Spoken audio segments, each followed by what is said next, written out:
Price lord. ನಿಮ್ಮೆಲ್ಲರನ್ನ ಈ ಜಾಲಿ time program ಅಲ್ಲಿ ನೋಡೋದು ನಮ್ಗೆ ತುಂಬಾ ಸಂತೋಷ. ಇಂದು ನಮ್ಮ ಪ್ರೋಗ್ರಾಮ್ ನಲ್ಲಿ ತುಂಬಾ ಸೆಗ್ಮೆಂಟ್ಸ್ ನಿಮ್ಗಾಗಿ ವೇಟ್ ಮಾಡ್ತಾ ಇದೆ. ಕಾರ್ಯಕ್ರಮದ ಆರಂಭದಲ್ಲಿ ಬೈಬಲ್ ಅಲ್ಲಿ ಹೇಳಲ್ಪಟ್ಟಂತ ಒಂದು ಮರದ ಬಗ್ಗೆ ನಾವು ತಿಳ್ಕೊಳ್ಳಲಿದ್ದೇವೆ. ನೋಡೋಣವಾ? Over to Christian Bible.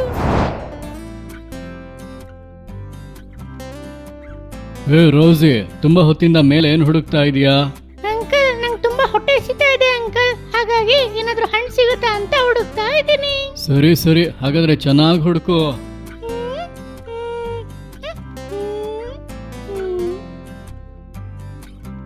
ಏ ರೋಸಿ, ಮರದಲ್ಲಿ ಏನಾದ್ರೂ ಹಣ್ಣು ಕಂಡ್ರೆ ನಂಗೂ ಹೇಳ್ತೀಯಾ?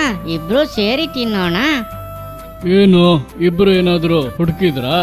ಇಲ್ಲ ಅಂಕಲ್, ಈ ಮರದಲ್ಲಿ ಒಂದ್ ಹಣ್ಣು ಕೂಡ ಕಾಣ್ತಾ ಇಲ್ಲ. ಇದು ಯಾವ ಮರ ಅಂತ ಕೂಡ ಗೊತ್ತಾಗ್ತಿಲ್ಲ ಅಂಕಲ್. ನೀವು ನಮ್ಗೆ ಹೆಲ್ಪ್ ಮಾಡ್ಬೇಕಲ್ವಾ? ಸರಿ, ಇದು ಮಾವಿನ ಮರ, ಆದ್ರೆ ಒಂದೇ ಒಂದು ಹಣ್ಣು ಕೂಡ ಕಾಣ್ತಿಲ್ಲ. ನಿಮ್ಗೆ ಆಲದ ಮರ ಗೊತ್ತಾ? ಏನೋ ಹಾಲಿನ ಮರನಾ? ಅಯ್ಯೋ ರೋಸಿ, ಅದು ಹಾಲಿನ ಮರ ಅಲ್ಲ, ಆಲದ ಮರ. ಚೆನ್ನಾಗಿ ಗಮನಿಸ್ಬೇಕು. ಓಕೆ ಅಂಕಲ್, ಆ ಮರದ ಬಗ್ಗೆ ಒಂದ್ ಸ್ವಲ್ಪ ಹೇಳಿ. ಆ ಮರ ಎಲ್ಲಿದೆ? ಯಾವ್ದಕ್ಕೆಲ್ಲ ಅದನ್ನ ಯೂಸ್ ಮಾಡ್ತಾರೆ? ನಾನು ಹೇಳೋದಕ್ಕಿಂತ ಒಂದು ವಿಡಿಯೋನ ನೋಡ್ಕೊಂಡ್ ಬರೋಣವಾ? ಬೆತ್ಲೆಹೇಮಿನಿಂದ 10 ಕಿಲೋಮೀಟರ್ ದಕ್ಷಿಣದಲ್ಲಿರುವ ತೆಕೋವಾದಲ್ಲೂ ಅದರ ಸುತ್ತಮುತ್ತಲೂ ಇರುವ ಕಾಡಿನ ಭಾಗದಲ್ಲಿ ಈ ಮರಗಳು ಇವೆ. ಇಸ್ರೇಲ್ ಜನರು ಈ ಆಲದ ಮರದ ಕೊಂಬೆಗಳನ್ನು, ಕಟ್ಟಿಗೆಗಳನ್ನು ಒಲೆ ಉರಿಸಲು ಉಪಯೋಗಿಸಿದರು. ಸರ್ವಾಂಗ ಹೋಮ ಕಟ್ಟಿಗೆಗಳಾಗಿ ಹಳೆ ಒಡಂಬಡಿಕೆಯಲ್ಲಿ ಉಪಯೋಗಿಸಿದರು. ಹಳೆ ಒಡಂಬಡಿಕೆ ಕಾಲದಲ್ಲಿ ಯಜ್ಞವೇದಿಯನ್ನು ಮಾಡಲು ಹಾಗೆ ನೊಗಗಳನ್ನು ಮಾಡಲು ಕೂಡ ಈ ಮರದ ಕಟ್ಟಿಗೆಗಳನ್ನು ಉಪಯೋಗಿಸಿದರು. ಏನು ನೋಡಿದ್ರಾ?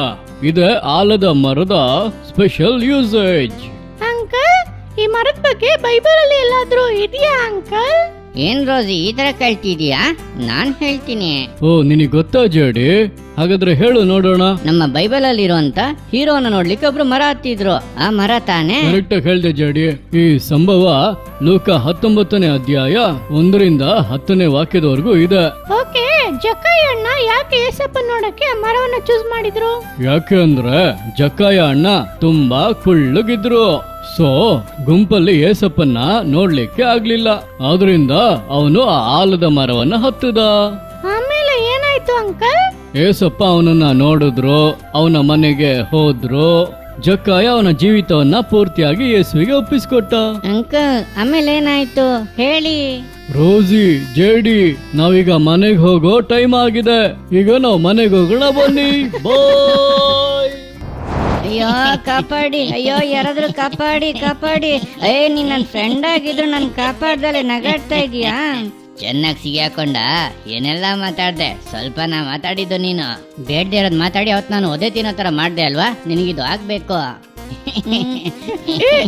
ಏನಾಯ್ತು? ನೀನ್ ಯಾಕೋ ನಗಾಡ್ತಾ ಇದೀಯಾ? ನೀನ್ ಯಾಕೋ ಮರದಲ್ಲಿ ನೇತಾಡ್ತಾ ಇದೀಯಾ? ಏನಾಯ್ತು? ನನ್ ಮರದ ಮೇಲೆ ಹತ್ತಿದ್ನ ಕಾಲ್ ಜಾರ್ ಬಿಟ್ಟು ಈ ತರ ಸಿಗಾಕೊಂಡ್ಬಿಡ್ತು. ಅಯ್ಯೋ ನೋವ್ತಾ ಇದೆ ಅಂತಂದ್ರು. ಇವ್ನು ನನ್ನ ಫ್ರೆಂಡ್ ಆಗಿದ್ರು ನನ್ನ ಕಾಪಾಡ್ಲೇ ಇಲ್ಲ. ರೇಬಿ, ಅವನ್ನ ಕಾಪಾಡ್ಬೇಡು, ಅವನ್ ತುಂಬಾ ಕೆಟ್ಟವನು. ನೀನು ಅವನ್ ಕಾಪಾಡಿದ್ರೆ ನಾನ್ ನಿನ್ ಜೊತೆ ಮಾತಾಡಲ್ಲ. ಏ ಸ್ವೈಪರ್, ನಿನಗೆ ಸ್ವಲ್ಪನಾದ್ರೂ ಬುದ್ಧಿ ಇದೆಯಾ? ಅವ್ನ ಏನೇ ತಪ್ಪು ಮಾಡಿದ್ರು, ಅವ್ನ ನಿನಗೆ ಏನೇ ಕೇಟ್ ಮಾಡಿದ್ರು, ಅವ್ನ ನಮ್ ಫ್ರೆಂಡ್ ಕಣೋ. ನಾವು ಅವನ್ನ ಕಾಪಾಡ್ಬೇಕು. ಇರು ಮಿಕ್ಕಿ, ನಾನ್ ಬಂದೆ.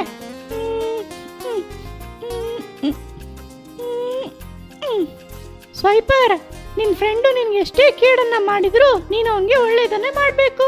ಒಳ್ಳೆತನದಿಂದ ಕೆಟ್ಟತನವನ್ನ ಜಯಿಸ್ಬೇಕು ಅಂತ ಬೈಬಲ್ ಅಲ್ಲಿ ಹೇಳಿದಾರೆ. ನಿಂಗೆ ಗೊತ್ತಲ್ವಾ? ಇದೇ ತರ ಒಳ್ಳೇದನ್ನ ಮಾಡಿದವ್ರ ಬಗ್ಗೆ ಒಂದು ವಿಡಿಯೋನ ನೋಡೋಣ. ಮದರ್ ತೆರೇಸಾ ಎಂಬ ಹೆಸರನ್ನು ಮದರ್ ಎಂಬುದನ್ನು ಬಿಟ್ಟು ಯಾರೂ ಹೇಳುವುದಿಲ್ಲ.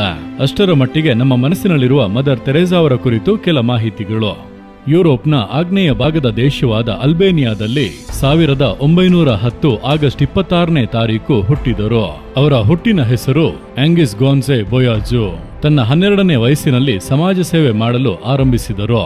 ಅದರಂತೆ ಬಡ ದೀನ ಜನರಿಗೆ, ಅಂಗವಿಕಲರಿಗೆ, ವಿದ್ಯಾರ್ಥಿಗಳಿಗೆ ಸಹಾಯ ಮಾಡಿದ್ದಲ್ಲದೆ ದೇವರ ಆಲಯವನ್ನು ಗುಡಿಸಿ ಶುದ್ಧ ಮಾಡುವುದು, ಆಸ್ಪತ್ರೆಗೆ ಹೋಗಿ ರೋಗಿಗಳನ್ನು ಸಂತೈಸಿ ಔಷಧಿ ಕೊಡುವಂಥದ್ದು, ಈ ರೀತಿ ಅನೇಕ ಒಳ್ಳೆಯ ಕಾರ್ಯಗಳನ್ನು ಚಿಕ್ಕ ವಯಸ್ಸಿನಿಂದಲೇ ಮಾಡುತ್ತಾ ಇದ್ದರು. ನಂತರ ತಮ್ಮ 18ನೇ ವಯಸ್ಸಿನಲ್ಲಿ ಪೂರ್ಣಾವಧಿ ಸೇವೆಗೆ ಬರಲು ತೀರ್ಮಾನ ಮಾಡಿದರು. ಅದರ ಪ್ರಕಾರ ಸೊಡಾನಿಟಿ ಆಫ್ ಚಿಲ್ಡ್ರನ್ ಆಫ್ ಮೇರಿ ಎಂಬ ಸಂಸ್ಥೆಗೆ ಸೇರಿದ ಲೊರೆಟೋ ಸಹೋದರಿಯರ ಸಭೆಯಲ್ಲಿ ಅಂಗವಾಗಿ ಸೇರಿಕೊಂಡರು.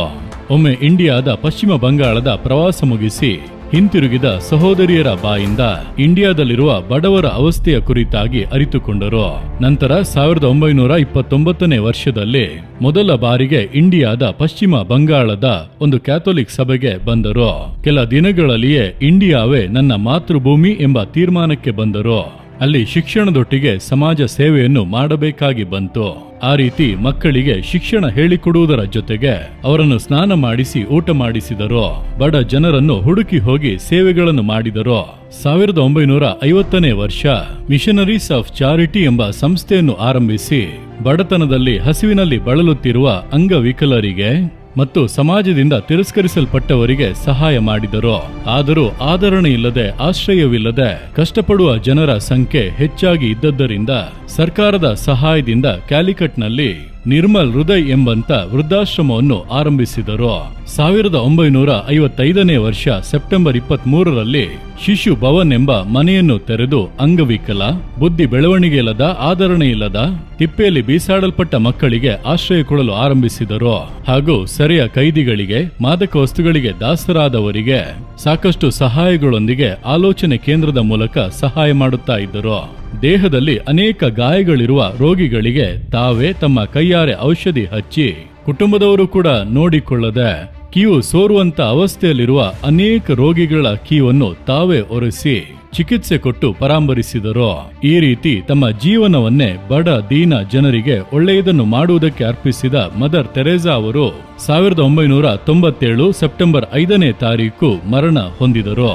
ಅವರು ಮರಣ ಹೊಂದಿದಾಗ ಅವರು ಮಾಡಿದಂತ ಈ ಸೇವೆಯು 123 ದೇಶಗಳಲ್ಲಿ 610 ಸೇವಾ ಕೇಂದ್ರಗಳನ್ನು ನಿರ್ವಹಿಸಿದ್ದಲ್ಲದೆ 4000ಕ್ಕೂ ಹೆಚ್ಚಿನ ಕನ್ಯಾ ಸ್ತ್ರೀಯರನ್ನು, 10,000ಕ್ಕೂ ಹೆಚ್ಚಿನ ನಿರಾಶ್ರಿತರಿಗೆ ಆಶ್ರಯವನ್ನು ಕೊಟ್ಟು ನಡೆಸಿಕೊಂಡು ಬಂದರು. ಮಕ್ಕಳೇ, ಮದರ್ ತೆರೇಸಾ ಅವರಿಗೆ ಚಿಕ್ಕ ವಯಸ್ಸಿನಲ್ಲೇ ಎಲ್ಲರಿಗೂ ಒಳ್ಳೆಯದನ್ನು ಮಾಡಬೇಕೆಂದು ಹುಟ್ಟಿದಂತ ಚಿಕ್ಕ ಆಕಾಂಕ್ಷೆಯು ಇಂದು ಅವರನ್ನು ಲೋಕದಲ್ಲೇ ಶ್ರೇಷ್ಠ ವ್ಯಕ್ತಿಯಾಗಿ ಮಾರ್ಪಡಿಸಿದೆ. ನೋಡಿದಿರಾ? ಇದೇ ರೀತಿ ನೀವು ಕೂಡ ಯಾವಾಗಲೂ ನಿಮ್ಮ ಸುತ್ತಲಿರುವ ಜನರಿಗೆ ಒಳ್ಳೆಯದನ್ನು ಮಾಡುವವರಾಗಿ ಬದಲಾಗಬೇಕು. ಆ ರೀತಿ ಮಾಡಿದರೆ ನಿಮ್ಮ ಜೀವಿತದಲ್ಲಿ ಎಲ್ಲವೂ ಜಯವೇ. ಮಕ್ಕಳೇ, ವಿಡಿಯೋನ ನೋಡಿದ್ರಾ? ನಾವು ಎಲ್ರಿಗೂ ಯಾವಾಗ್ಲೂ ಒಳ್ಳೇದನ್ನ ಮಾಡುವವರಾಗಿರ್ಬೇಕು. ರಾಬಿ, ನಾವಿವಾಗ ಎಲ್ಲಿದ್ದೀವಿ ಅಂತ ಮಕ್ಕಳಿಗೆ ವಿವರಿಸಿ ಹೇಳ್ತೀಯಾ? ಹೌದು, ನಾವಿವಾಗ ಸೌತೆಕಾಯಿ ಗಿಡದ ಹತ್ರ ಕೂತಿದೀವಿ. ಸೌತೆಕಾಯಿ ಅಂದ್ರೆ ನಿಮ್ಗೆ ತುಂಬಾ ಇಷ್ಟ ತಾನೆ? ನಿಮ್ಮ ಅಪ್ಪ ಅಮ್ಮ ಹೊರಗಡೆ ಕರ್ಕೊಂಡು ಹೋದ್ರೆ ನಿಮ್ಗೆ ಕೊಡಿಸ್ತಾರಲ್ವಾ?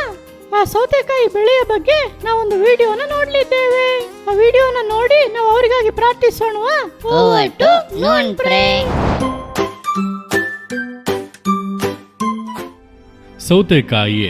ಸೌತೆಕಾಯಿಯು ಹಬ್ಬಿ ಹರಡುವ ಬಳ್ಳಿಯ ಒಂದು ಕಾಯ ಆಗಿದೆ. ಇದು 95% ನೀರಿನಾಂಶವನ್ನು ಒಳಗೊಂಡಿದೆ. ಬೇಸಿಗೆ ಕಾಲದಲ್ಲಿ ನಮಗೆ ಹೆಚ್ಚಾಗಿ ದೊರಕುತ್ತದೆ. ಸೌತೆಕಾಯಿ ಉತ್ಪಾದನೆಯಲ್ಲಿ ಚೀನಾ ಮೊದಲ ಸ್ಥಾನದಲ್ಲಿದೆ. ದೇಹದ ಉಷ್ಣತೆಯನ್ನು ಕಡಿಮೆ ಮಾಡಲು ಸೌತೆಕಾಯಿಯನ್ನು ಉಪಯೋಗಿಸಲಾಗುತ್ತದೆ.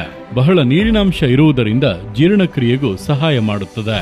ಅಷ್ಟೇ ಅಲ್ಲದೆ ಬಹಳ ಜನರು ತಮ್ಮ ಊಟದೊಟ್ಟಿಗೆ ಸೌತೆಕಾಯಿಯನ್ನು ಸೇವಿಸುತ್ತಾರೆ. ಈ ಸೌತೆಕಾಯಿ ಇಂಡಿಯಾ ದೇಶದಿಂದ ಅಮೆರಿಕ, ಯುರೋಪ್ ದೇಶಗಳು, ಫ್ರಾನ್ಸ್, ಜರ್ಮನಿ, ಆಸ್ಟ್ರೇಲಿಯಾ, ಸ್ಪೇನ್, ದಕ್ಷಿಣ ಕೊರಿಯಾ, ಕೆನಡಾಗಳಂತ 20ಕ್ಕೂ ಹೆಚ್ಚಿನ ದೇಶಗಳಿಗೆ ರಫ್ತಾಗುತ್ತಾ ಇದೆ. ಇದು ನಮ್ಮ ಶರೀರದಲ್ಲಿ ಉಷ್ಣಾಂಶವನ್ನು ಕಡಿಮೆ ಮಾಡಿ ನಮ್ಮ ಚರ್ಮ ಮತ್ತು ಶರೀರ ಸರಿಯಾಗಿ ಕಾರ್ಯ ಮಾಡಲು ಸಹಾಯ ಮಾಡುತ್ತದೆ. ಈ ರೀತಿ ಸಹಜವಾಗಿಯೇ ಹೆಚ್ಚಿನ ನೀರಿನಾಂಶ ಇರುವ ಸೌತೆಕಾಯಿಯನ್ನು ಸೃಷ್ಟಿಸಿದ್ದಕ್ಕಾಗಿ ನಾವು ಯೇಸಪ್ಪನಿಗೆ ವಂದನೆ ಹೇಳಬೇಕು. ಹಲೋ ಮಕ್ಕಳೇ, ಪ್ರೈಸ್ ದ ಲಾರ್ಡ್. ಎಲ್ರು ಹೇಗಿದ್ದೀರಾ? ಚೆನ್ನಾಗಿದ್ದೀರಾ? ಈ ನೋ ಅಂಡ್ ಪ್ರೇ ಸೆಗ್ಮೆಂಟ್ ಮೂಲಕ ನಿಮ್ಮೆಲ್ಲರನ್ನು ನೋಡೋದು ತುಂಬಾನೇ ಸಂತೋಷ. ಇವತ್ತು ನಾವು ಯಾವ ಕಾರ್ಯಕ್ಕಾಗಿ ಪ್ರಾರ್ಥಿಸ್ತೀವಿ ಅಂತ ನೀವು ವಿಡಿಯೋದಲ್ಲಿ ನೋಡಿರ್ತೀರಿ. ಸೌತೆಕಾಯಿ ಬೆಳೆಗಾಗಿ ನಾವು ಪ್ರಾರ್ಥಿಸಲಿದ್ದೇವೆ. ಎಲ್ರೂ ಕಣ್ಗಳನ್ನ ಮುಚ್ಚಿ ಯೇಸಪ್ಪನ ನೋಡಿ ಪ್ರಾರ್ಥಿಸೋಣವಾ? ಪ್ರೀತಿಯ ಪರಲೋಕದ ತಂದೆಯೇ, ಈ ಒಳ್ಳೆಯ ಸಮಯಕ್ಕಾಗಿ ನಿಮಗೆ ವಂದನೆಯನ್ನು ಸಲ್ಲಿಸುತ್ತೇವಪ್ಪ. ಅಪ್ಪ, ನಮ್ಮ ದೇಶವನ್ನು ಪ್ರೀತಿಸಿ, ನಮ್ಮ ಜನರನ್ನು ಪ್ರೀತಿಸಿ, ನೀವು ಕೊಟ್ಟಂತ ಒಳ್ಳೆ ಸೌತೆಕಾಯಿ ಬೆಳೆಗಾಗಿ ಸ್ತೋತ್ರವನ್ನು ಸಲ್ಲಿಸುತ್ತೇವೆ. ವಿಧ ವಿಧ ಬೆಳೆಗಳಿಗಾಗಿ ನಿಮಗೆ ಸ್ತೋತ್ರವನ್ನು ಸಲ್ಲಿಸುತ್ತೇವೆ. ದೇವರೇ, ನಮ್ಮ ದೇಶದಲ್ಲಿ ಸೌತೆಕಾಯಿ ಬೆಳೆಯನ್ನು ನೀವು ಆಶೀರ್ವದಿಸಬೇಕಾಗಿ ಪ್ರಾರ್ಥಿಸುತ್ತೇವೆ ಅಪ್ಪ. ತಕ್ಕ ಸಮಯದಲ್ಲಿ ತಕ್ಕ ಹವಾಮಾನವನ್ನು ಕೊಟ್ಟು ಅವುಗಳನ್ನು ನೀವು ಆಶೀರ್ವದಿಸಬೇಕಾಗಿ ಪ್ರಾರ್ಥಿಸುತ್ತೇವೆ. ಹಾಗೆಯೇ ದೇಶದಲ್ಲಿರುವಂತ ರೈತರನ್ನು ಕೂಡ ನಿಮ್ಮ ಕರಗಳಲ್ಲಿ ಒಪ್ಪಿಸಿಕೊಟ್ಟು ಪ್ರಾರ್ಥಿಸುತ್ತೇವೆ. ಅವರನ್ನು ಕೂಡ ನೀವು ಆಶೀರ್ವದಿಸಿರಿ. ಈ ಸೌತೆಕಾಯಿ ಬೆಳೆಯಲ್ಲಿ ನೀವು ಒಳ್ಳೆ ಆದಾಯವನ್ನು ಕೊಟ್ಟು ಆಶೀರ್ವದಿಸಬೇಕಾಗಿ ಪ್ರಾರ್ಥಿಸುತ್ತೇವೆ. ನಮ್ಮ ದೇಶದ ವ್ಯವಸಾಯವನ್ನು ದೇವರೇ ನೀವು ಆಶೀರ್ವದಿಸಿ. ಈಗ ಈ ಒಂದು ಕಾರ್ಯಕ್ಕಾಗಿ ನಮ್ಮ ಮಧ್ಯದಲ್ಲಿ ಇರುವಂತ ಜಾನ್ ನಾಕ್ಸ್ ಪ್ರಾರ್ಥನೆ ಮಾಡುತ್ತಾರೆ. ಅವರೊಂದಿಗೆ ಸೇರಿ ನಾವು ಪ್ರಾರ್ಥಿಸೋಣ. ಪ್ರೀತಿಯುಳ್ಳ ಯೇಸಪ್ಪ, ಈ ದಿನದಲ್ಲಿ ನಮ್ಮೆಲ್ಲರನ್ನು ಒಟ್ಟುಗೂಡಿಸಿದಂಥ ನಿಮ್ಮ ಪ್ರೀತಿಗಾಗಿ ಸ್ತೋತ್ರ ಯೇಸಪ್ಪ. ಈ ದಿವಸ ನಾವು ಸೌತೆಕಾಯಿ ವ್ಯವಸಾಯ ಮಾಡುವಂಥವ್ರಿಗಾಗಿ ಪ್ರಾರ್ಥಿಸ್ತೇವೆ, ಅವರನ್ನು ಆಶೀರ್ವದಿಸಿ. ಯೇಸಪ್ಪ, ಕರ್ನಾಟಕದಲ್ಲಿ ಸೌತೆಕಾಯಿನ ಬೆಳೆದು ಮಾರುವಂಥವ್ರಿಗೆ ಆದಾಯ ಎಲ್ಲ ಕಡಿಮೆ ಇದೆ ಯೇಸಪ್ಪ. ನೀವು ಒಳ್ಳೆಯ ಸೌತೆಕಾಯಿ ಬೆಳೆಯನ್ನು ಕೊಟ್ಟು ಬೆಳೆಗೆ ತಕ್ಕಂಥ ಬೆಲೆಯನ್ನು ಕೂಡ ಕೊಡಬೇಕಾಗಿ ಪ್ರಾರ್ಥಿಸ್ತೇವೆ. ನೀವು ಕೃಪೆ ಕೊಡಿ ಯೇಸಪ್ಪ. ಸೌತೆಕಾಯಿನ ಚೆನ್ನಾಗಿ ಬೆಳೆಯೋದಕ್ಕೆ ಒಳ್ಳೆ ಮಳೆ ಕೊಡಿ ಯೇಸಪ್ಪ. ಸೌತೆಕಾಯಿನ ಬೆಳೆದು ಮಾರುವಂಥವರನ್ನು ಆಶೀರ್ವದಿಸಿ ಅವರ ಅವಶ್ಯಕತೆಗಳನ್ನು ಸಂಧಿಸ್ಕೊಡಿ ಯೇಸಪ್ಪ. ಸೌತೆಕಾಯಿ ಚೆನ್ನಾಗಿ ಬೆಳೆಯೋದಕ್ಕೆ ನೀವು ಕೃಪೆ ಕೊಡಿ ಯೇಸಪ್ಪ. ಬೆಳೆಗೆ ಬರುವಂಥ ಎಲ್ಲ ರೋಗಗಳನ್ನು ಯೇಸು ಕ್ರಿಸ್ತನ ನಾಮದಲ್ಲಿ ಅದನ್ನು ಖಂಡಿಸಿ ತೊಲಗಿಸುತ್ತೇವೆ ಯೇಸಪ್ಪ. ನಮ್ಮ ಇಂಡಿಯಾದಲ್ಲಿ ಒಳ್ಳೆ ಸೌತೆಕಾಯಿ ಬೆಳೆ ಬೆಳೆಯುವಂತೆ ಸಹಾಯ ಮಾಡಿ ಯೇಸಪ್ಪ. ಸೌತೆಕಾಯಿ ಬೆಳೆಯೋರನ್ನು ಮಾರುವವರನ್ನು ಆಶೀರ್ವದಿಸಿ ಯೇಸಪ್ಪ. ಅವರ ಫ್ಯಾಮಿಲಿನ ಆಶೀರ್ವದಿಸಿ, ಮಕ್ಕಳಿಗೆ ಒಳ್ಳೆ ಜ್ಞಾನ ಕೊಡಿ. ಅದರಲ್ಲಿ ಹಾನಿ ಉಂಟು ಮಾಡುವಂಥ ಯಾವುದೇ ಕೆಮಿಕಲನ್ನು ಬೆರೆಸಬಾರ್ದು ಯೇಸಪ್ಪ. ನೀವು ಒಳ್ಳೆ ಬೆಳೆಯನ್ನು ಕೊಡಬೇಕಾಗಿ ಪ್ರಾರ್ಥಿಸ್ತೇವೆ. ನಮ್ಮ ಪ್ರಾರ್ಥನೆ ಕೇಳಿದಕ್ಕಾಗಿ ಸ್ತೋತ್ರ, ಯೇಸುವಿನ ನಾಮದಲ್ಲಿ ಆಮೇನ್. ಆಮೇನ್, ಆಮೇನ್. ಓಕೆ ಮಕ್ಕಳೇ, ನಾವು ಇವತ್ತು ಈ ಕಾರ್ಯಕ್ಕಾಗಿ ಪ್ರಾರ್ಥಿಸಿದ್ದೇವೆ. ನಂತರ ಇನ್ನೊಂದು ಮುಖ್ಯವಾದ ಕಾರ್ಯಕ್ಕಾಗಿ ನಾವು ಪ್ರಾರ್ಥಿಸಲಿದ್ದೇವೆ. ಯಾವುದಕ್ಕೆ ಅಂದರೆ ಏಸಪ್ಪ ಮೋಹನ್ ಅಂಕಲ್ಗೆ ಕೊಟ್ಟ ದರ್ಶನಕ್ಕಾಗಿ ಪ್ರಾರ್ಥಿಸಲಿದ್ದೇವೆ. ಮೋಹನ್ ಅಂಕಲ್ಗೆ ಏಸಪ್ಪ ಏನ್ ದರ್ಶನ ಕೊಟ್ರು ಅಂತಂದ್ರೆ 50 ಕೋಟಿ ಆತ್ಮಗಳಿಗೆ ಸುವಾರ್ತೆ ಸಾರಬೇಕು, ಅದರಲ್ಲಿ 5 ಕೋಟಿ ಆತ್ಮಗಳು ರಕ್ಷಣೆ ಹೊಂದಬೇಕು. ಅದರಲ್ಲೂ ವಿಶೇಷವಾಗಿ ಚಿಕ್ಕ ಮಕ್ಕಳಿಗಾಗಿ, ಮಕ್ಕಳ ಸೇವೆಗಾಗಿ ದೇವರು ಒಂದು ದರ್ಶನ ಕೊಟ್ಟಿದ್ದಾರೆ. ಅದು ಏನಂತಂದ್ರೆ 10 ಕೋಟಿ ಆತ್ಮಗಳಿಗೆ ಸುವಾರ್ತೆಯನ್ನು ಸಾರಬೇಕು. ಈ ಕಾರ್ಯಕ್ಕಾಗಿ ನಾವೆಲ್ಲರೂ ಕಣ್ಗಳನ್ನು ಮುಚ್ಚಿ ಪ್ರಾರ್ಥಿಸೋಣ. ಎಲ್ಲರೂ ಕಣ್ಣುಗಳನ್ನು ಮುಚ್ಚಿ ಏಸಪ್ಪನನ್ನು ನೋಡಿ ಭಾರದಿಂದ ಪ್ರಾರ್ಥಿಸೋಣವಾ? ಪ್ರೀತಿಯ ಪರಲೋಕದ ತಂದೆಯೇ, ಈ ಒಳ್ಳೆಯ ಸಮಯಕ್ಕಾಗಿ ನಾವು ವಂದನೆಯನ್ನು ಸಲ್ಲಿಸುತ್ತೇವೆ ದೇವರೇ. ದೇವರೇ, ನೀವು ನಮ್ಮನ್ನು ನಂಬಿಕೊಟ್ಟಂತ ದರ್ಶನಕ್ಕಾಗಿ ನಾವು ನಿಮಗೆ ವಂದನೆ ಹೇಳುತ್ತೇವೆ. ದೇವರೇ, ಇದನ್ನು ನಂಬಿಗಸ್ತರಾಗಿ ಉತ್ತಮವಾಗಿ ನೆರವೇರಿಸಲು ಅಪ್ಪ ನಮಗೆ ಸಹಾಯ ಮಾಡಿ. ಮೋಹನ್ ಅಂಕಲ್ ಅನ್ನು ನಿಮ್ಮ ಕರಗಳಲ್ಲಿ ಒಪ್ಪಿಸಿಕೊಟ್ಟು ಪ್ರಾರ್ಥಿಸುತ್ತೇವೆ. ಮಕ್ಕಳ ಸೇವೆಗಾಗಿ ಅವರಿಗೆ ಕೊಡಲ್ಪಟ್ಟ ದರ್ಶನಕ್ಕಾಗಿ ನಾವು ನಿಮಗೆ ವಂದನೆಯನ್ನು ಸಲ್ಲಿಸುತ್ತೇವೆ ದೇವರೇ. ದೇವರೇ, ಅದನ್ನು ಮಾಡಿ ಮುಗಿಸುವಂತ ಕೃಪೆಯನ್ನು, ಬಲವನ್ನು ಅಪ್ಪ ನೀವು ಅಂಕಲ್ಗೆ ಕೊಟ್ಟು ಮುನ್ನಡೆಸಬೇಕಾಗಿ ನಾವು ಪ್ರಾರ್ಥಿಸುತ್ತೇವೆ.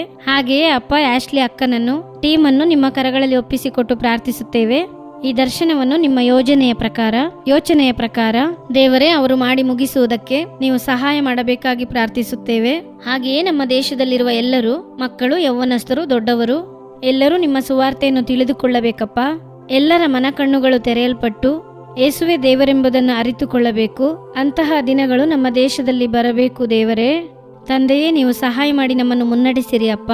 ಎಲ್ಲರೂ ರಕ್ಷಣೆ ಹೊಂದಲು ದೇವರೇ ನೀವು ಸಹಾಯ ಮಾಡಿ. ನಿಮ್ಮ ಯೋಜನೆಯನ್ನು ನೆರವೇರಿಸಲು ದೇವರೇ ನೀವು ನಮಗೆ ಸಹಾಯ ಮಾಡಿ ಮುನ್ನಡೆಸಬೇಕಾಗಿ ನಾವು ಪ್ರಾರ್ಥಿಸುತ್ತೇವೆ. ನಿಮ್ಮ ಕರಗಳಲ್ಲಿ ಒಪ್ಪಿಸಿಕೊಟ್ಟು ಪ್ರಾರ್ಥಿಸುತ್ತೇವೆ ಅಪ್ಪ, ನೀವು ಮುನ್ನಡೆಸಿರಿ. ಯೇಸು ಕ್ರಿಸ್ತನ ಮೂಲಕ ನಮ್ಮ ಪ್ರಾರ್ಥನೆಯನ್ನು ಕೇಳಿ ನಮ್ಮ ಜೀವವುಳ್ಳ ತಂದೆಯೇ, ಆಮೇನ್. ಓಕೆ ಮಕ್ಕಳೇ, ನೀವು ನಿಮ್ಮ ಪರ್ಸನಲ್ ಪ್ರೇಯರಲ್ಲಿ, ಗ್ರೂಪ್ ಪ್ರೇಯರ್ನಲ್ಲಿ ಈ ಕಾರ್ಯಗಳಿಗಾಗಿ ಪ್ರಾರ್ಥನೆ ಮಾಡಿ. ಆಗಲೇ ಏಸಪ್ಪ ನಮ್ಮ ದೇಶದಲ್ಲಿ ದೊಡ್ಡ ಉಜ್ಜೀವನವನ್ನು ಕಳಿಸುತ್ತಾರೆ. ಮುಂದಿನ ನೋ ಅಂಡ್ ಪ್ರೇ ಸೆಗ್ಮೆಂಟ್ನಲ್ಲಿ ನಿಮ್ಮನ್ನು ಸಂಧಿಸುತ್ತೇನೆ. God bless you.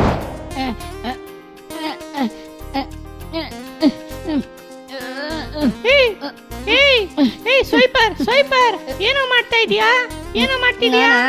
ತುಂಬಾ ಹಸಿವಾಗಿತ್ತು ಕಣ, ಅದಕ್ಕೆ ಮರ ಹತ್ಬಿಟ್ಟು ತೆಂಗಿನಕಾಯಿ ಕಿತ್ತು ತಿನ್ನೋಣ ಅನ್ಕೊಂಡೆ. ಸ್ವೈಪರ್, ಬೇರೆಯವ್ರ ಮನೆ ಮರ ಹತ್ಬಿಟ್ಟು ತೆಂಗಿನಕಾಯಿ ಕೀಳೋದು ತುಂಬಾ ತಪ್ಪು ಕಣ. ಮೊದ್ಲು ಕೆಳಗಡೆ ಇಳಿದು ಬಾರೋ. ಏನೋ ಹೇಳ್ತಾ ಇದ್ಯಾ? ನಾವು ಮತ್ತೊಬ್ಬರಿಗೆ ಯಾವತ್ತೂ ಕೇಡನ್ನ ಮಾಡಬಾರ್ದು, ಒಳ್ಳೆಯದನ್ನೇ ಮಾಡ್ಬೇಕು ಅಂತ ಏಸಪ್ಪ ಹೇಳಿದ್ದಾರೆ. ಎಲ್ಲೋ ಹೇಳಿದ್ದಾರೆ? ಸರಿ, ನನ್ ಜೊತೆ ಬಾ, ನಾನು ಜಾಗಕ್ಕೆ ಕರ್ಕೊಂಡು ಹೋಗ್ತೀನಿ. Praise the lord. ಹೇಗಿದ್ದೀರಾ ಮಕ್ಕಳೇ? ಏಸಪ್ಪನ ಕೃಪೆಯಿಂದ ನೀವೆಲ್ಲರೂ ಕೂಡ ಚೆನ್ನಾಗಿದ್ದೀರಾ ಅಂತ ನಾನು ನಂಬ್ತೀನಿ. ಈ ದಿನದಲ್ಲಿ ಒಳ್ಳೆಯದನ್ನು ಮಾಡಿ ಅನ್ನೋ ಶೀರ್ಷಿಕೆಯಲ್ಲಿ ನೀವು ಅನೇಕ ಸೂಪರ್ ಆಗಿರುವಂತ ಕಾರ್ಯಕ್ರಮಗಳು ನೋಡಿ ಎಂಜಾಯ್ ಮಾಡ್ತಿದ್ದೀರಿ. ಮದರ್ ತೆರೇಸಾ ಅವರ ಬಗ್ಗೆ ನೀವು ಕೇಳಿದ್ರಾ? ಎಷ್ಟು ಒಳ್ಳೆಯದನ್ನ ಮಾಡಿದ್ದಾರೆ. ಬಡವರಿಗಾಗಿ ಅವರ ಜೀವನವನ್ನೇ ತ್ಯಾಗ ಮಾಡಿದ್ದಾರೆ ನೋಡಿ. ಹೀಗೆ ಏಸಪ್ಪ ಕೂಡ ನಮಗೋಸ್ಕರ ಬಹಳ ತ್ಯಾಗಗಳನ್ನ ಮಾಡಿದ್ದಾರೆ. ಹಾಗಾಗಿ ಏಸಪ್ಪ ನಮ್ಮಿಂದ ಎದುರು ನೋಡುವಂಥದ್ದು ನಾವು ಒಳ್ಳೆಯದನ್ನ ಮಾಡುವವರಾಗಿ ಇರಬೇಕು ಅಂತ. ಇದಕ್ಕೆ ಆಧಾರವಾಗಿ ನಾವೊಂದು ವಾಕ್ಯವನ್ನು ಓದಿ ನಂತರ ಒಂದು ಚಿಕ್ಕ ಕಥೆಯನ್ನ ಕೇಳೋಣ. ನಾನೊಂದು ವಾಕ್ಯ ಓದ್ತೀನಿ. ಯಾಕೋಬನು 4ನೇ ಅಧ್ಯಾಯ 17ನೇ ವಾಕ್ಯ. ನಾನು ಆ ವಾಕ್ಯನ ಓದ್ತೀನಿ, ಎಲ್ಲರೂ ಕೂಡ ತೆಗೆದಿಟ್ಕೊಂಡು ಗಮನವಾಗಿ ನೋಡಿ. ಒಳ್ಳೆಯದನ್ನು ಮಾಡಬೇಕೆಂದು ತಿಳಿದು ಅದನ್ನು ಮಾಡದೇ ಇರುವವನು ಪಾಪಕ್ಕೊಳಗಾಗಿದ್ದಾನೆ. ಒಳ್ಳೆಯದನ್ನ ಮಾಡಬೇಕು ಅನ್ನೋ ತಿಳುವಳಿಕೆ ನಮಗೆ ಇದೆ, ಆದ್ರೆ ಅದನ್ನ ಮಾಡ್ದಲೇ ಹೋದ್ರೆ ನಮಗೆ ಅದು ಪಾಪ ಎಂಬುದಾಗಿ ವಾಕ್ಯ ಹೇಳುತ್ತೆ. ನೀವು ಯೋಚಿಸಿ ನೋಡಿ, ನಿಮ್ಮ ಪಕ್ಕದಲ್ಲಿರುವಂತ ಒಬ್ಬರು ಫ್ರೆಂಡಿಗೆ ಪೆನ್ಸಿಲ್ಲೋ ಅಥವಾ ಪೆನ್ನೋ ಅಥವಾ ಯಾವುದೋ ಒಂದು ವಸ್ತು ಇರಲ್ಲ, ನಿಮ್ಮ ಹತ್ರ ಅದು ಇರುತ್ತೆ. ಅದನ್ನ ಅವ್ರಿಗೆ ನೀವು ಕೊಟ್ರೆ ಅದು ಸಹಾಯ ಅಂತ ನಿಮ್ಗೆ ಚೆನ್ನಾಗಿ ತಿಳಿದಿರುತ್ತೆ, ಆದ್ರೆ ಅದನ್ನ ಮಾಡ್ದಲೇ ಹೋದ್ರೆ ಅದು ಪಾಪ ಅಂತ ಏಸಪ್ಪ ಹೇಳಿದ್ದಾರೆ. ಏಸಪ್ಪ ನಾವು ಒಳ್ಳೆದನ್ನ ಮಾಡ್ಬೇಕಂತ ಸತ್ಯವೇದದಲ್ಲಿ ಅನೇಕ ಬಾರಿ ಹೇಳಿರೋದನ್ನ ನೋಡ್ಬಹುದು. ನಮಗೆ ತಿಳಿದಂತ ಒಳ್ಳೆಯದನ್ನ ನಾವು ಮಾಡುವಾಗಲೇ ಆಶೀರ್ವಾದ, ಅದನ್ನ ಮಾಡ್ದಲೇ ಹೋದ್ರೆ ಅದು ಪಾಪ ಅಂತ ಏಸಪ್ಪ ಹೇಳಿದ್ದಾರೆ. ನಿಮ್ ಜೊತೆ ಓದುವಂತ ಎಷ್ಟು ಫ್ರೆಂಡ್ಸು ಕಷ್ಟದಲ್ಲಿ ಇದ್ದಾರೆ, ಅವ್ರಿಗೆ ನೀವು ಸಹಾಯ ಮಾಡ್ಬೋದು, ಓದೋದ್ರಲ್ಲಿ ಸಹಾಯ ಮಾಡ್ಬೋದು. ಅವ್ರಿಗೆ ಗೊತ್ತಿಲ್ಲದೆ ಇರೋದನ್ನ ನೀವು ಹೇಳ್ಕೊಟ್ರೆ ಅದು ಒಳ್ಳೆಯದಾಗಿದೆ. ಅವ್ರ ಹತ್ರ ಇಲ್ಲದೆ ಇರುವಂಥದ್ದು ಪೆನ್ಸಿಲ್ಲೋ ಪೆನ್ನೋ ಏನೋ ಒಂದು ಇಲ್ಲ, ಅದಕ್ಕೆ ನೀವು ಸಹಾಯ ಮಾಡ್ತಾ ಇದ್ದೀರಾ ಅಂತ ಹೇಳಿದ್ರೆ ಅದು ಒಂದು ಒಳ್ಳೆಯದು. ಏಸಪ್ಪನ ಬಗ್ಗೆ ತಿಳಿದಲೇ ಇರ್ತಾರೆ, ಚಿಂತೆಯಲ್ಲಿ ಇರ್ತಾರೆ, ಕಷ್ಟದಲ್ಲಿ ಇರ್ತಾರೆ. ಅವ್ರಿಗೆ ಏಸಪ್ಪನ ಬಗ್ಗೆ ಹೇಳಿ, ಏಸಪ್ಪನ ಪ್ರೀತಿ ಬಗ್ಗೆ ಹೇಳಿ, ನೀವು ಪ್ರಾರ್ಥನೆ ಮಾಡಿದ್ರೆ ಈ ಕಷ್ಟವೆಲ್ಲ ನೀಗುತ್ತೆ ಅಂತ ಹೇಳಿದರೆ ಅದು ಕೂಡ ಒಂದು ದೊಡ್ಡ ಒಳ್ಳೆಯದು. ಇದು ಅವರಿಗೆ ಆಶೀರ್ವಾದ. ಆದರೆ ಇದನ್ನು ನಾವು ಮಾಡ್ದಲೇ ಬಿಟ್ಬಿಟ್ರೆ ಅದು ನಮಗೆ ಪಾಪ ಅಂತ ಏಸಪ್ಪ ನಮಗೆ ಹೇಳಿದ್ದಾರೆ. ಸರಿ, ಏಸಪ್ಪ ಹೇಗಿದ್ರು ಅಂತ ನಾನೊಂದೇ ಒಂದು ವಾಕ್ಯವನ್ನು ಹೇಳ್ತೀನಿ. ಅಪೊಸ್ತಲರ ಕೃತ್ಯಗಳು 10ನೇ ಅಧ್ಯಾಯ 38ನೇ ವಾಕ್ಯ, ಅದರ ಕೊನೆಯಲ್ಲಿ ನಾನು ಸ್ವಲ್ಪ ಭಾಗವನ್ನು ಓದ್ತೀನಿ ಕೇಳಿ. ಅಪೊಸ್ತಲರ ಕೃತ್ಯಗಳು 10:38ನೇ ವಾಕ್ಯ. ಆತನು ಉಪಕಾರಗಳನ್ನು ಮಾಡುತ್ತಾ ಸೈತಾನನಿಂದ ಬಾಧಿಸಲ್ಪಡುತ್ತಿರುವವರೆಲ್ಲರನ್ನು ಗುಣ ಮಾಡುತ್ತಾ ಸಂಚರಿಸಿದನು. ಯಾರು? ಏಸಪ್ಪ ಉಪಕಾರ ಮಾಡುವವರಾಗಿದ್ರಂತೆ. ಸರಿನಾ? ಈ ಲೋಕದಲ್ಲಿ ಏಸಪ್ಪ ಜೀವದಿಂದ ಬಾಳಿದಂತ ದಿನಗಳಲ್ಲಿ ಎಲ್ರಿಗೂ ಒಳ್ಳೆಯದನ್ನ ಮಾಡಿದ್ರು. ಕಾನವರು ಮದುವೆ ಮನೆಯಲ್ಲಿ ದ್ರಾಕ್ಷರಸ ಕಡಿಮೆ ಆಯ್ತು, ಏಸಪ್ಪ ಒಳ್ಳೇದ್ ಮಾಡಿದ್ರು, ಅದ್ಭುತ ಮಾಡಿದ್ರು. ಅಷ್ಟೇ ಅಲ್ಲ, ರೋಗ ಅಂತ ಯಾರ್ಯಾರು ಬಂದ್ರು ಎಲ್ರಿಗೂ ಕೂಡ ಅದ್ಭುತ. ಕುರುಡರಿಗೆ ಕಣ್ಣು ಬರ್ತಾ ಇದೆ, ಕಿವುಡರಿಗೆ ಕಿವಿ ತೆರೀತು. ಅಷ್ಟೇ ಯಾಕೆ, ಸತ್ತು ಹೋದವ್ರನ್ನ ಕೂಡ ಎಬ್ಬಿಸಿ ಎದ್ದು ಹೋಗೆಂಬುದಾಗಿ ಕಳುಹಿಸಿ ಕೊಟ್ರು. ಎಷ್ಟು ಒಳ್ಳೆಯದನ್ನ ಏಸಪ್ಪ ಮಾಡಿದ್ದಾರೆ ನೋಡಿ. ಆ ಏಸಪ್ಪ ಬಾಯಿ ತೆರೆದು ಒಂದು ಕಥೆಯನ್ನ ಹೇಳ್ತಾರೆ ನೋಡಿ. ಆ ಕತೆ ಏನು ಗೊತ್ತಾ? ಒಮ್ಮೆ ಒಬ್ಬ ವ್ಯಕ್ತಿ ಯೆರೂಸಲೇಮ್ ಎಂಬಂತ ಪಟ್ಟಣದಿಂದ ಯೆರಿಕೋ ಎಂಬಂತ ಪಟ್ಟಣಕ್ಕೆ ಪ್ರಯಾಣ ಮಾಡಿ ಹೋಗ್ತಿದ್ದಾನೆ. ನಡ್ಕೊಂಡು ಪ್ರಯಾಣ ಮಾಡಿ ಹೋಗ್ತಾ ಇದ್ದಾನೆ. ಇಲ್ಲಿ ಈ ದೃಶ್ಯದಲ್ಲಿ ಕಾಣ್ತಾ ಇದೆಯಾ? ಆ ವ್ಯಕ್ತಿ ನಡ್ಕೊಂಡು ಪ್ರಯಾಣ ಮಾಡಿ ಹೋಗ್ತಾ ಇದ್ದಾನೆ. ಏಸಪ್ಪ ಹೇಳಿದಂತ ಒಂದು ಕತೆ ಇದು. ಅವನು ಆ ರೀತಿ ನಡ್ಕೊಂಡು ಹೋಗ್ಬೇಕಾದ್ರೆ ಆ ಮಾರ್ಗದಲ್ಲಿ ಬಂದಂತ ಬೇರೆ ಪಾದಚಾರಿಗಳು ಆ ಮಾರ್ಗದಲ್ಲಿ ಕದಿಬೇಕು ಅನ್ನೋ ಯೋಚನೆಯಿಂದ ಬಂದಂತ ಆ ಭಾಗದಲ್ಲಿದ್ದಂತ ಕೆಲವರು ಜನರು ಬಂದು ಅವನನ್ನ ಹಿಡಿದು ಚೆನ್ನಾಗಿ ಹೊಡೆದು ಅವನ ಬಟ್ಟೆಯನ್ನೆಲ್ಲ ಹರಿದಾಕಿ ಅವನ ಕೈಲಿದ್ದಂತ ಹಣದ ಚೀಲ, ಪರ್ಸ್ ಅದನ್ನೆಲ್ಲ ಕಿತ್ಕೊಂಡು ಅವನನ್ನ ಚೆನ್ನಾಗಿ ಹೊಡೆದು ರಕ್ತ ಬರೋ ತರ ಹೊಡೆದು ಅವನನ್ನ ಬಿಟ್ಟು ಓಡೋಗ್ಬಿಟ್ರು. ಇವನಿಗೆ ಆಗ್ತಾ ಇಲ್ಲ, ಸಾಯುವಂತ ಪರಿಸ್ಥಿತಿ. ಅಯ್ಯೋ ಕಾಪಾಡಿ ಕಾಪಾಡಿ ಅಂತ ಇವನು ಕಿರಿಸ್ತಾ ಇದ್ದಾನೆ. ಆಗ ಆ ಮಾರ್ಗದಲ್ಲಿ ಒಬ್ಬ ಯಾಜಕ ಹೋಗ್ತಾ ಇದ್ದಾನೆ. ಯಾಜಕ ಅಂದ್ರೆ ಯಾರಂತ ನೀವು ಯೋಚನೆ ಮಾಡ್ತಾ ಇದ್ದೀರಾ? ಚರ್ಚ್ ಅಲ್ಲಿ ಪಾಸ್ಟರ್ ತರ. ಹಳೆ ಒಡಂಬಡಿಕೆ ಕಾಲದಲ್ಲಿ, ಆ ಒಂದು ಕಾಲದಲ್ಲಿ ದೇವರನ್ನ ಆರಾಧನೆ ಮಾಡ್ಲಿಕ್ಕೆ ಇವರೇ ಮುಂದೆ ನಿಲ್ತಾ ಇದ್ದಂಥವ್ರು ಯಾಜಕರು. ಅವರಲ್ಲಿ ಒಬ್ಬ ಬರ್ತಾನೆ, ಇವನನ್ನು ನೋಡಿ ಅಯ್ಯೋ ಇವನ್ ಕೆಳಗಡೆ ಬಿದ್ದಿದ್ದಾನಲ್ಲ, ಅವನು ಹೇಳ್ತಾ ಇದ್ದಾನೆ ಕಾಪಾಡಿ ಅಯ್ಯ. ಇಲ್ಲ ನಾನು ತುಂಬಾ ಕೆಲಸ ಇದೆ, ನಾನು ದೇವಾಲಯಕ್ಕೆ ಹೋಗಿ ಕೆಲಸ ಮಾಡಬೇಕು, ನನಗೆ ಟೈಮೇ ಇಲ್ಲ, ನಾನು ತುಂಬಾ ಬ್ಯುಸಿ ಅಂತ ಅವನು ಹೇಳ್ಬಿಟ್ಟು ಹೋಗ್ಬಿಟ್ಟ. ನಂತರ ಒಬ್ಬ ಲೇವಿ ಬರ್ತಾನೆ. ಲೇವಿ ಅಂದ್ರೆ ಯಾರು ಗೊತ್ತಾ? ಇವನು ಒಬ್ಬ ಅಸಿಸ್ಟೆಂಟ್ ಪಾಸ್ಟರ್ ತರ ದೇವಾಲಯದಲ್ಲಿ ಕೆಲಸ ಮಾಡುವಂತ 2ನೆಯ ಹಂತದ ಸಹಾಯಕ ಸೇವಕರು. ಹಳೆ ಒಡಂಬಡಿಕೆ ಕಾಲದಲ್ಲಿ ಈ ರೀತಿ ಲೇವಿಯರು, ಯಾಜಕರು ಎಂಬುದಾಗೆಲ್ಲ ಇದ್ದಾರೆ. ಇವನು ಬರ್ತಾನೆ. ಇವನು ಕೂಡ ಅಯ್ಯಯ್ಯೋ ನಂಗೆ ತುಂಬಾನೇ ಕೆಲಸ ಇದೆ ಅಂತ ಹೇಳ್ಬಿಟ್ಟು ಹಾಗೆ ಸ್ವಲ್ಪ ದೂರ ಹೋಗಿ ಅವನು ಅಯ್ಯ ನಂಗೆ ಸಹಾಯ ಮಾಡಿ ಅಂತ ಕೇಳ್ತಾ ಇದ್ದಾನೆ. ಸಹಾಯ ಮಾಡ್ಬೇಕು ಅನ್ನೋದೆಲ್ಲ ಇವ್ರಿಗೆ ಗೊತ್ತು. ಆದ್ರೆ ಇವನು ಕೂಡ ಹಾಗೆ ಬಿಟ್ಟು ಹೋಗ್ಬಿಟ್ಟ. ಆ ಸಮಯದಲ್ಲಿ ಅದಾದ್ಮೇಲೆ ಒಬ್ಬ ಸಮಾರ್ಯ ಬಂದ. ಸಮಾರ್ಯನು ಅಂದ್ರೆ ಯಾರು ಅಂತಂದ್ರೆ ಅನ್ಯನು, ದೇವರ ಕುರಿತಾಗಿ ತಿಳಿಯದೇ ಇರುವಂತವನು. ಅವನು ಬಂದಾಗ ನೋಡ್ಬಿಟ್ಟು ಅಯ್ಯಯ್ಯೋ ಇವನು ಏಟಾಗಿ ಬಿದ್ದಿದ್ದಾನೆ, ರಕ್ತ ಎಲ್ಲ ಸುರಿತಾ ಇದೆಯಲ್ಲ ಅನ್ಬಿಟ್ಟು ಅವನ ಕೈಲಿದ್ದಂತ ಎಣ್ಣೆಯನ್ನ ತೆಗೆದು ಆ ಗಾಯದಲ್ಲೆಲ್ಲ ಹಾಕಿ ಅವನಿಗೆ ಆ ಗಾಯವನ್ನೆಲ್ಲ ಕಟ್ಟಿ ಅವನಿಗೆ ದ್ರಾಕ್ಷಾರಸ, ನೀರು ಎಲ್ಲ ಕೊಟ್ಟು ಅವನ ವಾಹನದಲ್ಲಿ, ವಾಹನ ಅಂದ್ರೆ ಏನು ಗೊತ್ತಾ? ಕತ್ತೆ. ಆ ಕಾಲದಲ್ಲಿ ಕತ್ತೆಯಲ್ಲಿ ಪ್ರಯಾಣ ಮಾಡ್ತಿದ್ರು, ಅದ್ರ ಮೇಲೆ ಕೂರಿಸಿ ನೇರವಾಗಿ ಅವನ್ನ ಛತ್ರಕ್ಕೆ ಕರ್ಕೊಂಡು ಹೋದ. ಛತ್ರ ಅಂತ ಹೇಳಿದ್ರೆ ಆ ದಿನಗಳಲ್ಲಿದ್ದಂತ ಆಸ್ಪತ್ರೆ. ಅಲ್ಲಿಗೆ ಕರ್ಕೊಂಡೋಗಿ ಅಯ್ಯ ಇವರು ಈ ತರ ಏಟಾಗಿ ಬಿದ್ದಿದ್ರು, ಇವ್ರಿಗೆ ಸ್ವಲ್ಪ ನಾನು ಔಷಧಿಯನ್ನೆಲ್ಲ ಕೊಟ್ಟಿದ್ದೀನಿ, ಇವರು ಇನ್ನೂ ಕೂಡ ಪೂರ್ತಿ ಗುಣ ಆಗ್ಬೇಕು, ಅದಕ್ಕೆ ನೀವು ಏನೇನು ಚಿಕಿತ್ಸೆ ಕೊಡ್ತೀರೋ ಎಲ್ಲದನ್ನೂ ಕೊಡಿ, ಅದಕ್ಕೆ ನಾನು ಹಣವನ್ನ ಕೊಡ್ತೀನಿ ಅಂತ ಅನ್ಬಿಟ್ಟು ಒಂದು ದಿನ ಇದ್ದು ಅವನಿಗೆ ಸಹಾಯ ಎಲ್ಲ ಮಾಡಿ ಹಣ ಎಲ್ಲ ಕೊಟ್ಟು ಆ ಸಮಾರ್ಯನು ಅಲ್ಲಿಂದ ಹೊರಟು ಹೋಗ್ತಾನೆ. ಏಸಪ್ಪನೇ ಬಾಯಿಂದ ಹೇಳಿದಂತ ಒಂದು ಕತೆ ಇದು. ಇದು ಸತ್ಯವೇದದಲ್ಲಿ ಬರೆಯಲ್ಪಟ್ಟಿದೆ. ಲೂಕ 10ನೇ ಅಧ್ಯಾಯದಲ್ಲಿ ಈ ಕತೆ ಹೇಳಲ್ಪಟ್ಟಿದೆ. ಇಂದು ಆ ಏಸಪ್ಪ ನಮ್ಮಿಂದ ಎದುರು ನೋಡೋದು ಏನು ಗೊತ್ತಾ? ನಾವು ಈ ಥರ ಒಳ್ಳೆಯದನ್ನು ಮಾಡಬೇಕಂತ ಎದುರು ನೋಡ್ತಾರೆ. ಒಂದು ನಿಮಿಷ ಹಾಗೆ ಕಣ್ಗಳನ್ನು ಮುಚ್ಚಿ, ಏಸಪ್ಪ ನಾನು ಒಳ್ಳೆ ಸಮಾರಿಯನಂತೆ ಒಳ್ಳೇದು ಮಾಡುವವನಾಗಿರ್ಬೇಕು. ನೀವು ಯಾವ ಥರ ಒಳ್ಳೇದನ್ನು ಮಾಡುವಂಥವರಾಗಿ ಇದ್ರೋ ಅದೇ ಥರ ನಾನು ಕೂಡ ಒಳ್ಳೇದನ್ನು ಮಾಡ್ಬೇಕು ಏಸಪ್ಪ, ಅದಕ್ಕೆ ನಾನು ಒಪ್ಪಿಸ್ಕೊಡ್ತೀನಿ ಅಂತ ಒಂದು ನಿಮಿಷ ನನ್ನ ಜೊತೆ ಸೇರಿ ಪ್ರಾರ್ಥನೆ ಮಾಡ್ತೀರಾ? ದೇವರೇ, ನಾನು ನಿಮಗೆ ವಂದನೆಯನ್ನು ಸಲ್ಲಿಸುತ್ತೇನೆ. ಈ ಸಮಯದಲ್ಲಿ ನನ್ನೊಂದಿಗೆ ಸೇರಿ ನಾನು ಒಳ್ಳೇದನ್ನು ಮಾಡಬೇಕು, ಒಳ್ಳೇದನ್ನು ಮಾಡುವಂಥ ಹೃದಯವನ್ನು ನನಗೆ ಕೊಡಿ ಅಂತ ಅಂದ್ಬಿಟ್ಟು ಪ್ರಾರ್ಥಿಸುವ ಪ್ರತಿ ಮಕ್ಕಳಿಗಾಗಿ ನಾನು ಪ್ರಾರ್ಥಿಸ್ತೇನೆ ದೇವರೇ. ಚಿಕ್ಕ ಮಕ್ಕಳು ಪ್ರಾರ್ಥನೆ ಮಾಡ್ತಾ ಇದ್ದಾರೆ, ದೊಡ್ಡವರು ಪ್ರಾರ್ಥನೆ ಮಾಡ್ತಾ ಇದ್ದಾರೆ. ನಿಮ್ಮ ಹಾಗೆ ಒಳ್ಳೇದನ್ನ ಮಾಡುವಂತ ಹೃದಯ ನಮ್ಮೊಳಗೆ ಉಂಟಾಗಲಿ ಅಂತ ಪ್ರಾರ್ಥನೆ ಮಾಡ್ತಾ ಇರುವಂತ ಪ್ರತಿಯೊಬ್ಬ ಮಕ್ಕಳಿಗೂ ಅಂತಹ ಕೃಪೆ ಅನುಗ್ರಹಿಸಲ್ಪಡಲಿ ದೇವರೇ. ಒಳ್ಳೇದನ್ನ ಮಾಡ್ಲಿಕ್ಕೆ ಮನಸ್ಸು ಹೆಚ್ಚಾಗಲಿ ದೇವರೇ. ದೇವರೇ, ಒಳ್ಳೇದನ್ನ ಮಾಡುವಂತ ಅವಕಾಶಗಳನ್ನ ದೇವರು ಉಂಟು ಮಾಡಿ ಕೊಡಬೇಕಾಗಿ ಪ್ರಾರ್ಥಿಸುತ್ತೇವೆ. ನಾವು ಪ್ರತಿಯೊಬ್ಬೊಬ್ಬರು ಒಳ್ಳೆ ಸಮಾರಿಯನಾಗಿ ಇರುವಂತೆ ದೇವ್ರ ಕೃಪೆ ಕೊಡಬೇಕಾಗಿ ಪ್ರಾರ್ಥಿಸ್ತೇವೆ. ಪ್ರಾರ್ಥಿಸ್ತಾ ಇರುವಂತ ಪ್ರತಿಯೊಬ್ಬೊಬ್ಬರಿಗೂ ದೇವರು ಸಹಾಯ ಮಾಡಬೇಕಾಗಿ ಪ್ರಾರ್ಥಿಸ್ತೇವೆ. ದೇವರ ಆ ರೀತಿ ಮಾಡುವಂತ ಪ್ರೀತಿಗಾಗಿ ಸ್ತೋತ್ರ. ಒಳ್ಳೆಯದನ್ನು ಮಾಡುವಂತ ಹೃದಯ ಬೇಕಂತ ಯಾರ್ಯಾರು ಪ್ರಾರ್ಥಿಸ್ತಾ ಇದ್ದಾರೋ ಅವರು ಪ್ರತಿಯೊಬ್ಬೊಬ್ಬರನ್ನ ದೇವರು ಆಶೀರ್ವಿಸಬೇಕಾಗಿ ಪ್ರಾರ್ಥಿಸ್ತೇವೆ. ಯೇಸುವಿನ ನಾಮದಲ್ಲಿ ಪ್ರಾರ್ಥಿಸುತ್ತೇನೆ ತಂದೆಯೇ, ಆಮೇನ್. ಓಕೆ ಮಕ್ಕಳೇ, ನೀವು ಒಳ್ಳೆಯದನ್ನ ಮಾಡ್ಬೇಕಂತ ಪ್ರಾರ್ಥನೆ ಮಾಡಿದ್ದೀರಾ. ಏಸಪ್ಪ ಅದಕ್ಕಾಗಿ ನಿಮ್ಗೆ ಅವಕಾಶಗಳನ್ನ ಕೊಡ್ತಾರೆ. ನೀವು ಕೂಡ ಏಸಪ್ಪನ ತರ ಒಳ್ಳೇದನ್ನ ಮಾಡುವಂತ ವ್ಯಕ್ತಿಗಳಾಗಿ ಇರಬೇಕು, ಸರಿನಾ? ಬಾಯ್. ಹೇ ಸ್ವೈಪರ್, ಮೆಸೇಜ್ ಕೇಳ್ದ? ನಿಂಗೆ ತುಂಬಾ ಯೂಸ್ಫುಲ್ ಆಗಿತ್ತಾ? ಹಾ ಕೇಳ್ದೆ. ಎಲ್ರಿಗೂ ಯಾವಾಗ್ಲೂ ಒಳ್ಳೇದ್ ಮಾಡ್ಬೇಕು ಅಂತ ನಾನು ಕಲ್ತ್ಕೊಂಡೆ. ಹಾ ಕರೆಕ್ಟ್ ಕರೆಕ್ಟ್, ಸೂಪರ್ ಕಣ. ನೀನ್ ಒಳ್ಳೇದನ್ನ ಮಾಡಿದ್ರೆ ಏಸಪ್ಪನಿಗೆ ತುಂಬಾ ಇಷ್ಟ. ಓಕೆ ಮಕ್ಕಳೇ, ನೀವು ಕೂಡ ಈ ಮೆಸೇಜ್ ಮೂಲಕ ತುಂಬಾನೇ ತಿಳ್ಕೊಂಡಿರ್ತೀರಾ. ಯಾವಾಗ್ಲೂ ಎಲ್ರಿಗೂ ನೀವು ಒಳ್ಳೇದನ್ನ ಮಾಡುವವರಾಗಿರ್ಬೇಕು. ಈ ವೀಕ್ ಜಾಲಿ ಟೈಮ್ ನಿಮ್ಗೆ ತುಂಬಾ ಯೂಸ್ಫುಲ್ ಆಗಿತ್ತು ಅಂತ ನಂಬ್ತೀನಿ. ನೆಕ್ಸ್ಟ್ ವೀಕ್ ಬೇರೆ ಜಾಲಿ ಟೈಮ್ ಅಲ್ಲಿ ಸಂಧಿಸೋಣ. Until then, bye bye. Jolly time Jesus redeems ministries, Nalumavadi, Thoothukudi district 628211.